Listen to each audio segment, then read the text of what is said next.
Want to play Monster Hunter now without leaving home?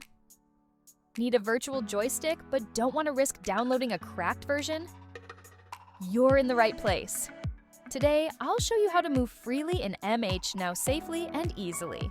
Most MHN spoofers require a cracked version, which can lead to bans or even viruses. But iMoveGo works with the official version of Monster Hunter Now, so you can play risk-free with full support for the latest updates. Let's download it on your computer first. Then, connect your phone to your computer using a data cable or Wi-Fi. In the game mode, select Bluetooth connection.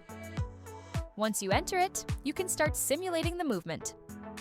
Select Joystick mode, and now you can control your hunter's movement just like using a gamepad.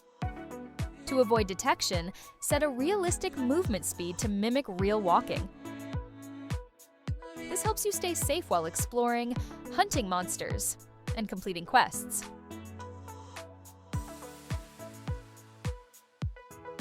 Besides the joystick, iMoveGo also lets you change locations, Autowalk, and more, all without any risk. Check out our last video for full installation details.